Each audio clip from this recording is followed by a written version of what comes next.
Heading to the Koppenberg, riding parts of Tour of Flanders today. Hitting up some cobble sectors and some coals. Should be interesting.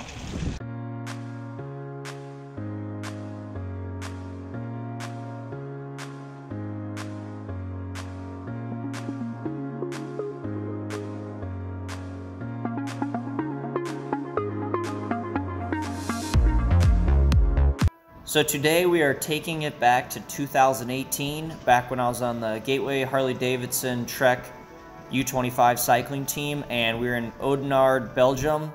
We're here in the city center waiting for our tour guide, Brad Huff, with Rally Cycling at the time, to show us around Belgium and take us up some of the most infamous climbs and cobble sectors in the world as we ride the last 50 or so K of the Tour of Flanders route.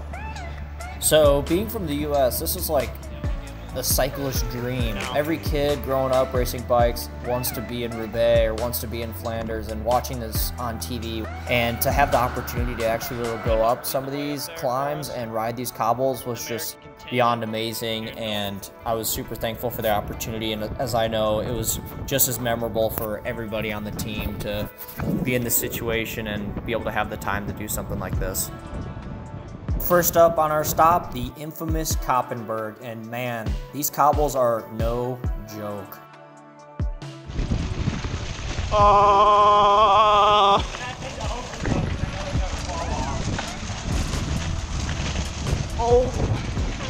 my bike is going to fall apart.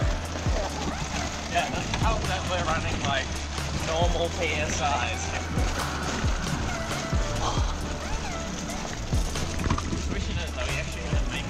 We've already lost all our speed, and how do you got speed?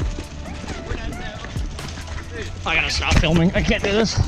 Once you dissect the Strava segment, that it gets absolutely insane on this climb. Not only is it cobbled, so riding a flat road that's cobbled feels like it's like 20% as is. It's actually 13% for almost 500 meters, which, I mean, we were creeping up this thing. It was just so brutally hard and steep. So bumpy, so steep. How the boys doing? Yeah, my computer paused as well.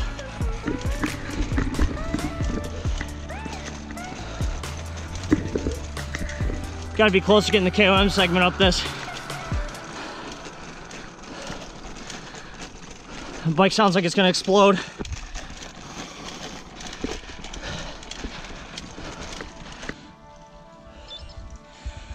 I'm gassed. That was like 2 minutes. That's a hard one. Getting bounced around like a beach ball. A beach ball at a Nickelback concert. All right, so what did everybody think of the Koppenberg? Bumpy. Bumpy. Bumpy? There's a reason why it's a classic. What did you think, Yoel, Jates? It was rough. It was really rough. I had to put the camera down because I couldn't do it with one hand.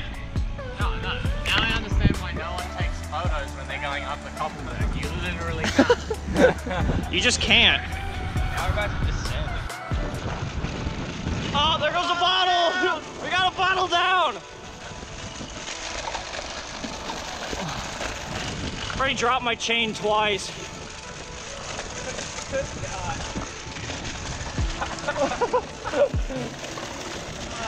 Nothing like 300 watts at 20K an hour.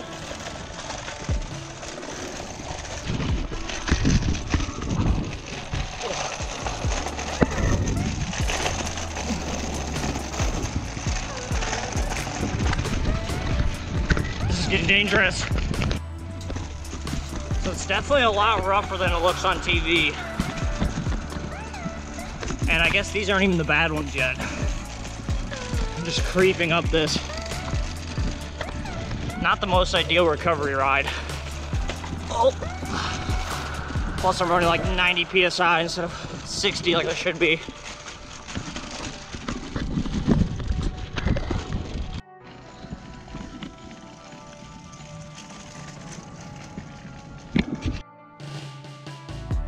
The place where Tom Bonin attacks almost every time to get away up this climb. I don't know how steep it is, but I'm definitely out of breath. It's probably like, I don't know. Feels like 25%, but I'm sure it's more like 12 or 15. But these cobbles make it so hard. You can see there's like gaps everywhere. Just straight up stones. You can cheat, take it easy, and ride the gutter. Comes Huffy USA. Doing a VO2 interval up these. Tom does it faster. Yeah. Not their pace. Sean's cheating and riding in the gutter. That's where he spends most of his time anyways. This is where the smart kids ride. She's pretty steep.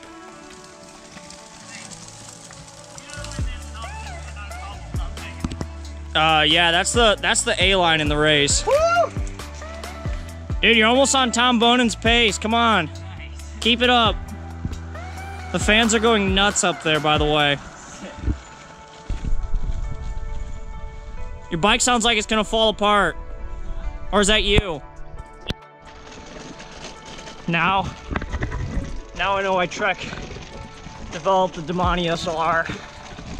Because this is brutally rough. God.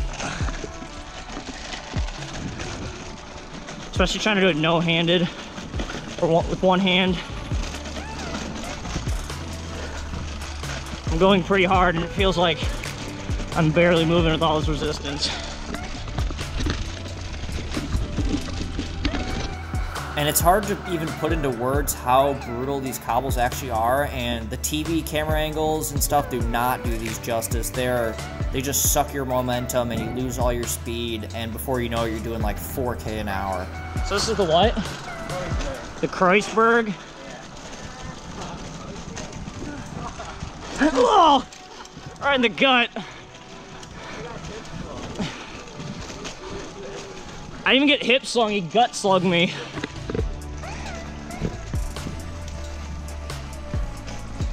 It's crazy all this stuff feels so steep. Yeah, but it's more so it's just like so rough and so much resistance from the cobbles. It's like a whole nother ecosystem just growing in between the bricks. You just lose your momentum so quickly as well. Yeah. One that's like half sideways. I couldn't imagine doing this like 150 Ks in, 200 Ks in. Yeah, I guess at least 200 Ks in.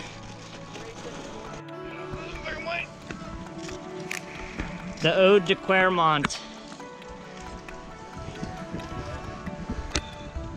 I heard they have good beer.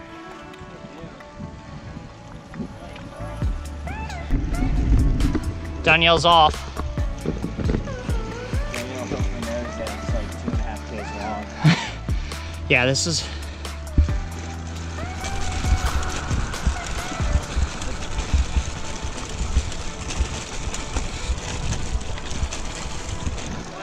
Yes, no, you crashed on it because that person's jacket.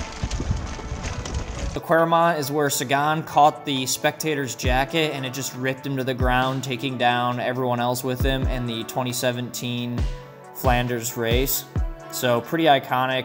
You can see how many spectators are on the course on this specific climb. It's just a great place to watch attacks and hopefully see the winning move. I'll show you where it was.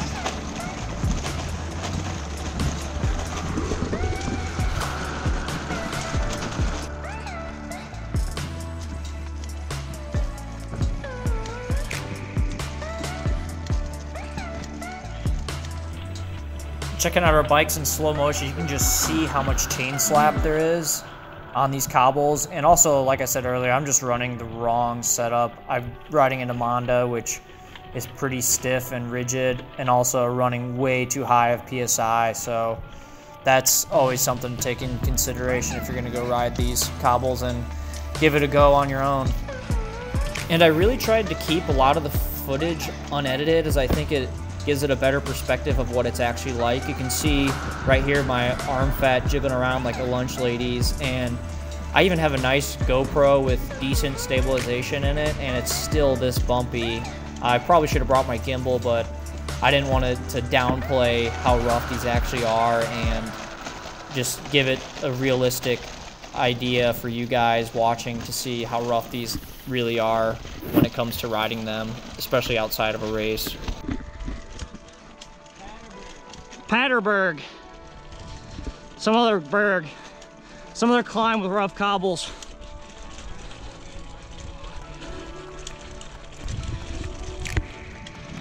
Danielle's just chasing Huffy USA up there.